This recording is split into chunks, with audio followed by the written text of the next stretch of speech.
Her soul was departing, for she died. She named him Ben-Oni, but his father called him Benjamin. So Rachel died, and she was buried on the way to Ephrath, that is, Bethlehem. And Jacob set up a pillar at her grave. It is the pillar of Rachel's tomb, which is there to this day. Pause right there. If you go to Israel today, there's a tomb. It's sort of between about halfway, if I'm not mistaken, halfway between Jerusalem, south of Jerusalem, and Bethlehem. And that is supposedly the spot where she died and was buried. There's some question about that. All those Old Testament tombs. But here we have the third burial, which is Rachel. And there's a reference to this in the New Testament, which is where? You might not remember the site, but you probably remember the incident. What do you remember about the reference to Rachel? Matthew, as soon as I tell you, you're going to remember it. Matthew chapter 2,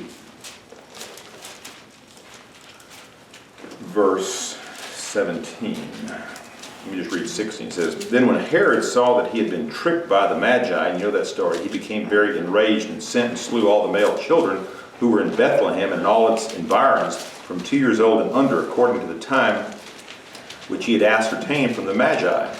Then that which was spoken through Jeremiah the prophet was fulfilled, saying, A voice was heard in Ramah, weeping and great mourning, Rachel weeping for her children. And she refused to be comforted because they were no more." Now, Rachel's children, who were Rachel's children? Joseph and Benjamin, yeah.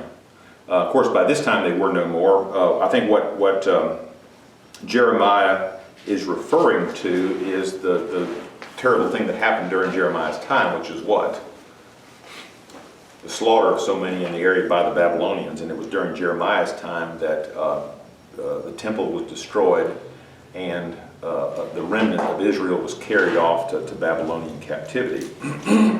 But we're going to tie this back to something we read later too. But the whole idea was that this signifies that where this murder occurred, as ordered by Herod, was in the area where Rachel died. Okay, verses 21 and 22. Read those for us, Kathy. I'll pass. Pass, okay. Israel moved on again and pitched his tent beyond Migdal Eder. While Israel was living in that region, Reuben went up and slept with his father's concubine, Bilhah, and Israel heard of it. All right, pause right there. Now, who was Bilhah? Rachel's maidservant. Okay, so Rachel had died, and so this Bilhah sort of steps into the place of Rachel. Bilhah steps into her place, and what does Reuben do? He goes in and sleeps with her. He goes in and sleeps with her, which was just a tremendous thing. Basically, it's an act of usurpation of your father's authority. It's really a defiant act. And as a result of this act, what happened? He lost the birthright. That's right. Reuben was the firstborn son. So he would have been the one to inherit. He is disqualified as a result of this, and we'll read that later on. And so who are the second and third sons? Simeon and Levi. And they too were disqualified. Why? Because of the slaughter at Shechem. Because of the slaughter at Shechem. That's right. So we've eliminated the first three, so we're down to number 4, Judah. And we're going to see that he does something in our next episode that ought to disqualify him. But anyway, we'll leave that for a later day. Read on, Kenny. 23. Jacob had 12 sons, the sons of Leah, Reuben, the firstborn of Jacob, Simeon, Levi, Judah, Issachar, and Zebulun. The sons of Rachel, Joseph and Benjamin. The sons of Rachel's maidservant, Bilhah, Dan, and Naphtali. The sons of Leah's maidservant, Zilpah, Gad, and Asher. These were the sons of Jacob who were born to him in Padan or Ram. Pause right there. Now, not all of them were born over there, were they? Okay. But anyway, read on. But he took the kid, he had raped her, he laid with her, so that ended up being his son too, huh? Isn't that the way it worked? No. No. Well, you mean with the concubine, Bilhah? Yeah. Did they have a child? I don't think so. Yeah, two. No, No, Those the son, were the Reuben sons of and Jacob. Bilhah. Did Reuben and Oh, Gad have a no. son? I don't think there was an offspring of the union between Reuben and Bilhah. That's not recorded as far as I know. Okay.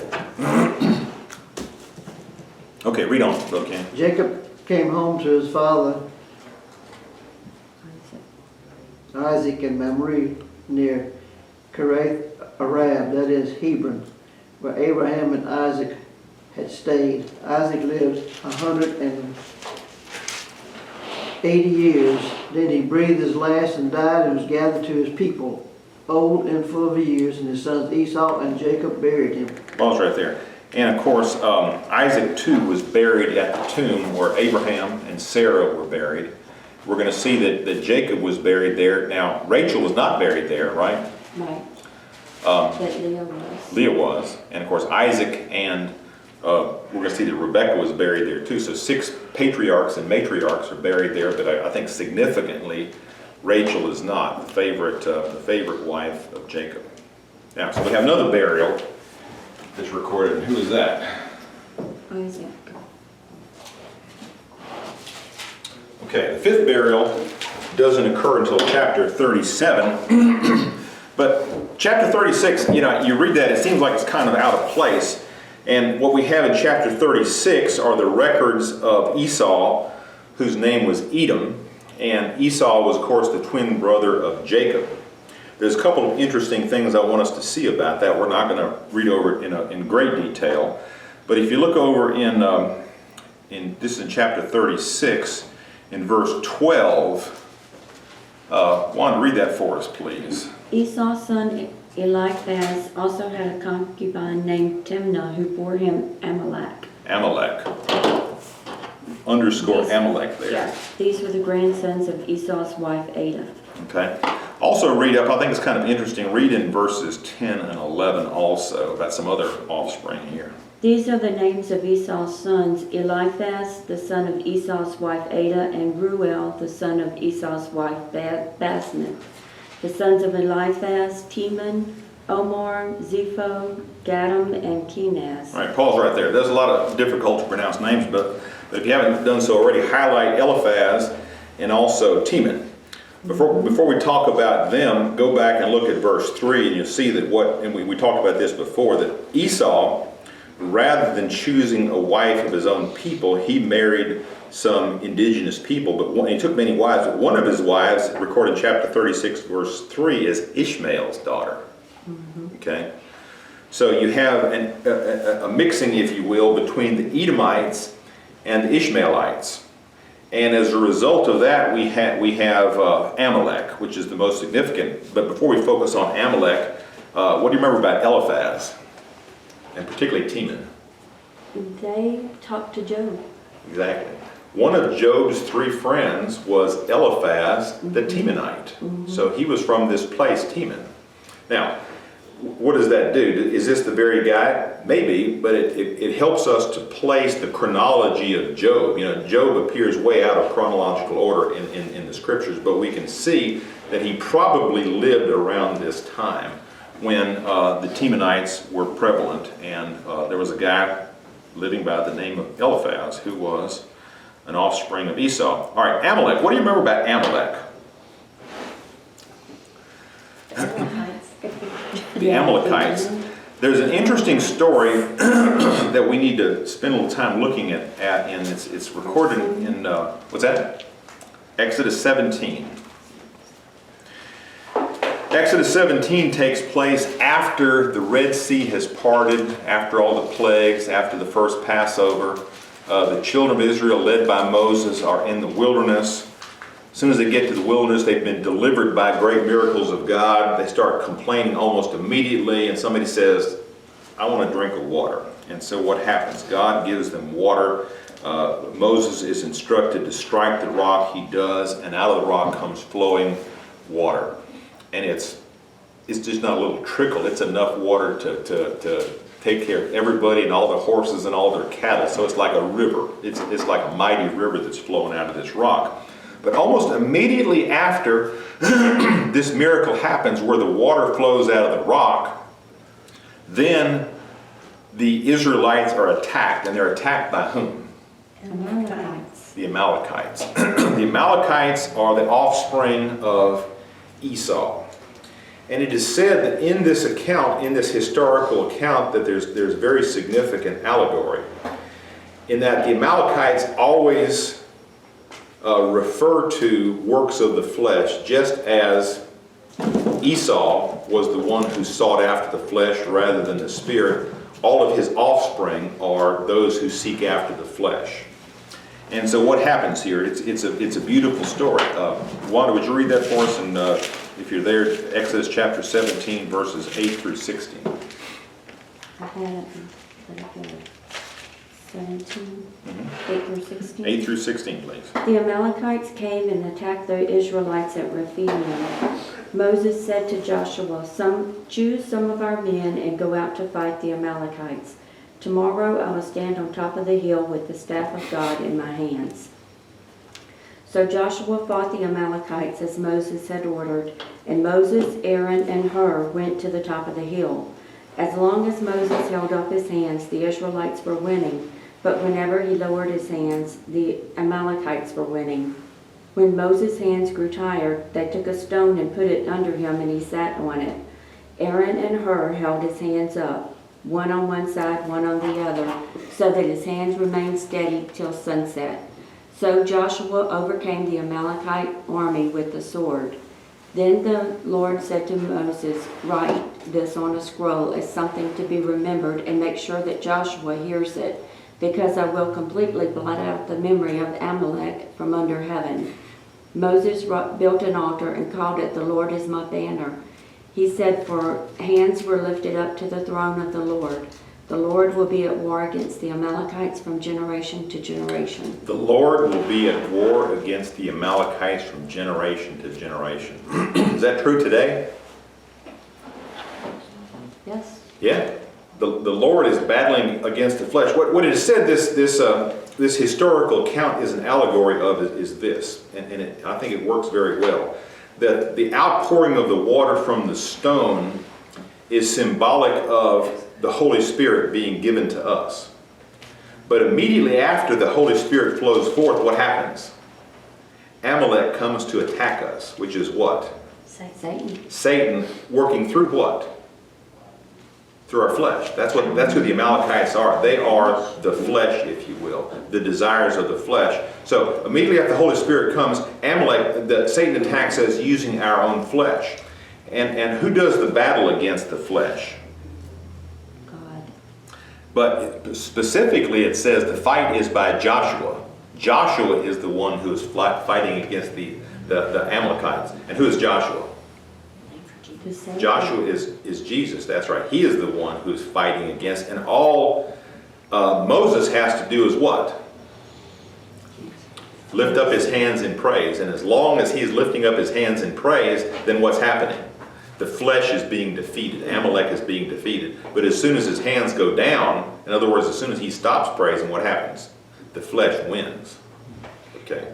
Okay, verse 14. I will completely blot out the memory of Amalek from under heaven. Okay, and the Lord said to Moses, well, the Lord's saying this. So if he's completely, there's no memory of him, well then it says the Lord will be at war against the Amalekites from generation to generation. Right. That's in verse 15. Right. So if he got rid of them, then how come? Well, when he says, I will utterly blot out the memory, that is a future, that's a prophecy. That's what's going to happen in the future. His goal is there will constantly be war, just as Paul wrote, there's constantly war between the spirit and the flesh, right? And we on our own cannot defeat the flesh. Our spirit cannot defeat the flesh without, raising our hands in praise, so that who actually does the fighting? Not us. Jesus is fighting on our behalf. And ultimately, in the end, at the end of time, the memory of Amalek of the flesh will be wiped out, because we will no longer be flesh, right? Our flesh will be in the past. We'll be purely spirit. So I think in this, we have a beautiful allegory, but we see that the beginning of the problem results back here. It's a familial trait. In Now, the other interesting thing that I don't want us to forget about Esau and Edom is that the Edomites continued to be a nation. The Edomites later became known as the Idumeans, and there's a long story, we talked about that before. But there arose a great Idumean king.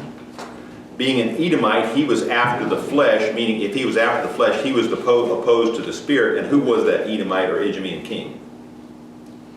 Herod. That was Herod, Herod the Great at the time of Christ. This is another manifestation of the Edomites, if you will, the Amalekites, or Satan working through the flesh. And what is it that Herod is trying to do by destroying the kids?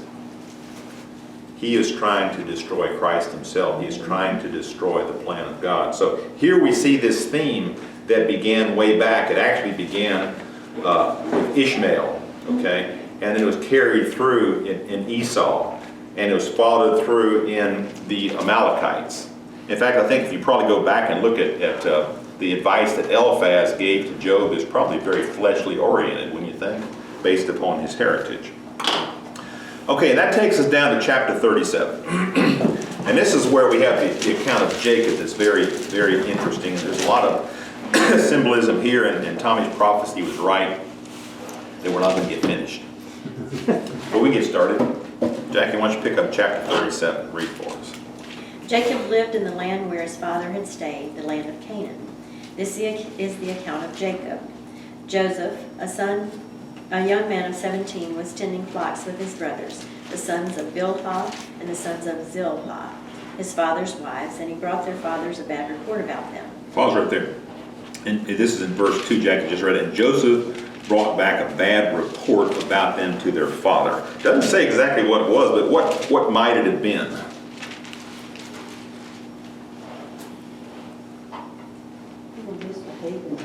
They weren't doing what they were supposed to. They weren't doing what they're supposed to do. I mean, they were in the land of Canaan. We'll see later on that they were actually in Shechem. A lot of bad stuff was going on in Shechem. It is suspected that they may have been messing around with some of the Canaanite women, which is not something that they were supposed to do. But anyway, Joseph brings back a bad report. Now, is he just a tattletale, or some say, some accuse him of being a tattletale that causes them problems. Others say that Joseph was sent by his father to go see what the brothers were doing and then report back to him. So we've got to assume that because, what we're going to see here is that Joseph really portrays a type of Christ. I think what he was doing is probably at the instruction of his father. I don't think he was being selfish, self-serving, or being just a tattletale at all. I think he was doing something appropriate. All right, read on. Now Israel loved Joseph more than any of his other sons, because he had been born to him in his old age, and he made a richly ornamented robe for him. When his brothers saw that their father loved him more than any of them, they hated him and could not speak a kind word to him. Joseph had a dream. Before we get to the dream, hold on a second. So Israel loved Joseph, who was his 11th son, more than all of his other sons, and he made for him, what does your translation say? A richly ornamented robe. All right, mine says a very colored tunic. Other translations say a coat of many colors. There's a lot of symbolism to that. I think specific to what Jacob was doing vis-a-vis Joseph, the bestowing upon him of this ornamented robe, this multicolored robe, this very intricately put together garment, was symbolic of Jacob bestowing upon him the birthright. In other words, he was elevating him above all the other sons. At this point in time, Reuben, even though he'd been disqualified, he should have been very upset about this because he was the one who would have been entitled to the birthright. But nevertheless, the other brothers may have been thinking, well, all right, now Reuben's out of the picture, and Simeon and Levi, maybe they're out of the picture. Who's going to be the one who inherits all of our father's stuff? And Jacob makes his decision. He awards that to Joseph, and all of his brothers hate him because of that. Now, symbolically, if we view Joseph as a type of Christ, what is the bestowing of this coat of many colors symbolic of?